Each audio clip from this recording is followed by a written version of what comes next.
নাজিৰাৰ 5জন উদ্যমী যুৱক, শিক্ষিত যুৱক, যিসকলে বৰ্তমান সময়ত ইয়াত দেখিছে আমাৰ যিসমূহ প্ৰাথমিক শিক্ষানুষ্ঠান বা প্ৰাথমিক বিদ্যালয়, এই বিদ্যালয়সমূহ বৰ্তমান সময়ত ৰং তুলিকাৰে সুন্দৰ কৰি তোলা পৰিলক্ষিত হৈছে। এয়া চাওক, আমি বৰ্তমান সময়ত যিহেতু যিমানসমূহ শিক্ষানুষ্ঠানত আমি দেখিছোঁ বৰ্তমান সময়ত সকলো শিক্ষানুষ্ঠান ৰং তুলিকাৰে সুন্দৰ কৰি তোলা পৰিলক্ষিত হৈছে, যাৰ ফলশ্ৰুতিত আমাৰ যিমানসমূহ ছাত্ৰ ছাত্ৰী আছে সকলোৱে এট্ৰেকশ্যন হয়, অৰ্থাৎ বিদ্যালয়খনত থাকি ভাল পায় বা পঢ়িবলৈও তেওঁলোকে অলপ মনোযোগ দিয়া পৰিলক্ষিত হয়। আৰু শিক্ষাৰ্থীসকলৰ উদ্দেশ্যেই চৰকাৰে বিভিন্ন ধৰণৰ এনেধৰণৰ পদক্ষেপ গ্ৰহণ কৰিছে।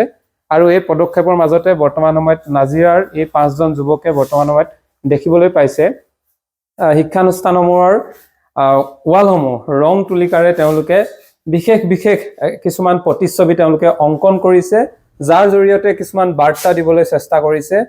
দেখিছে ইয়াত স্বৰ চিহ্ন আছে আৰু চিজনছ আছে, এলফাবেট, ব্যঞ্জন বৰ্ণ সকলোবোৰ ইয়াত উল্লেখ কৰিছে, যাতে আমাৰ যিমানসমূহ ইয়াত শিক্ষাৰ্থী আছে তেওঁলোকে দেখাৰ লগে লগে মনত থাকে। আৰু এইদৰেই প্ৰাথমিক বিদ্যালয় হওক, আমাৰ বিদ্যালয় শিক্ষানুষ্ঠানসমূহ, আনুষ্ঠানিক শিক্ষানুষ্ঠানসমূহ সুন্দৰকৈ সজাই পৰাই তোলা হৈছে। আৰু এয়া মই দেখাইছোঁ আমগুৰিৰ চামগুৰিৰ কঁঠালবাৰী প্ৰাথমিক বিদ্যালয়। আৰু ইয়াত বৰ্তমান সময়ত নাজিৰাৰ 5জন যুৱকে এইদৰে আৰ্ট কৰি, অংকন কৰি বিদ্যালয়খন সুন্দৰ কৰা পৰিলক্ষিত হৈছে। আৰু আমি সকলোৱে বিচাৰোঁ, কাৰণ আমি য'ত শিক্ষা গ্ৰহণ কৰোঁ, আমাৰ ল'ৰা ছোৱালীয়ে য'ত শিক্ষা গ্ৰহণ কৰিব, শিক্ষানুষ্ঠানখন ধুনীয়া হওক, সুন্দৰ হৈ থাকক আৰু জিলিকি থাকক। আৰু এনেধৰণৰ ৰং তুলিকাৰে যদি সৌন্দৰ্যপূৰ্ণ কৰি তোলা হয়, তেনে শিক্ষানুষ্ঠানখনত পঢ়িও নিশ্চয় ছাত্ৰ ছাত্ৰীসকলৰ ভাল লাগে। আৰু এই উদ্দেশ্যেই বৰ্তমান সময়ত চৰকাৰৰ যি ব্যৱস্থা বা যি ধৰণৰ ব্যৱস্থা গ্ৰহণ কৰিছে, তাৰ উদ্দেশ্যেই আজি এইসকল যুৱকে, শিক্ষিত যুৱকে এইদৰে ৰং তুলিকাৰে সজাই তোলা পৰিলক্ষিত হৈছে। আমি বৰ্তমান সময়ত দেখাইছোঁ, কাৰণ এনে এটা পৰিৱেশ বা আমাৰ বিদ্যালয়সমূহ যদি এনেধৰণে অতীতত আমি যি বিদ্যালয়ত পঢ়িছিলোঁ এনেধৰণৰ ইমান ৰঙীন কালাৰ বা এনেধৰণৰ ব্যৱস্থা চৰকাৰে গ্ৰহণ কৰা নাছিলে, যদিও বৰ্তমান সময়ত যি ব্যৱস্থা গ্ৰহণ কৰিছে, ইয়াক লৈ এতিয়া সকলোৱে প্ৰশংসাই উপচাই তোলা পৰিলক্ষিত হৈছে। আৰু আমাৰ যুৱকসকলে বৰ্তমান সময়ত এইকেইজন যুৱকে যিধৰণে এতিয়া ইয়াত ব্যস্ত হৈ পৰিছে বা সুন্দৰ কৰি তুলিছে, তাৰ বাবেও কিন্তু বিদ্যালয়খনে অন্য এটা ধাৰালৈ গতি কৰিছে, এটা সৌন্দৰ্যলৈ গতি কৰিছে। আৰু এনেধৰণৰ সৌন্দৰ্যৰ মাজত শিক্ষাৰ্থীসকলে সঁচাকৈ পঢ়ি ভাল পাব, তেওঁলোকৰ মনোযোগী বৃদ্ধি পাব।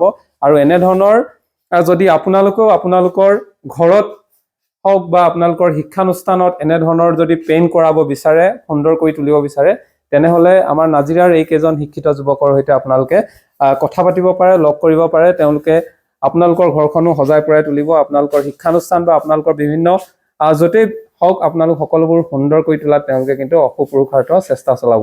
মই তেওঁলোকক বৰ্তমান সময়ত দেখাবলৈ চেষ্টা কৰিলোঁ।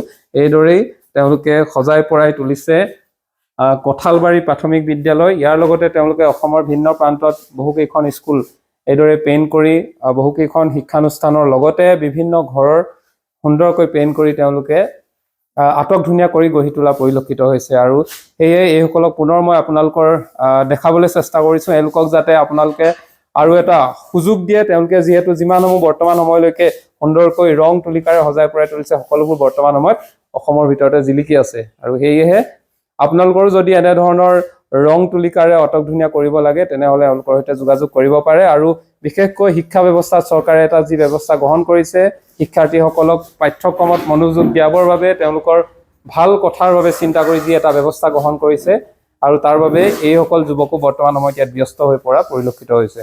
ধন্যবাদ।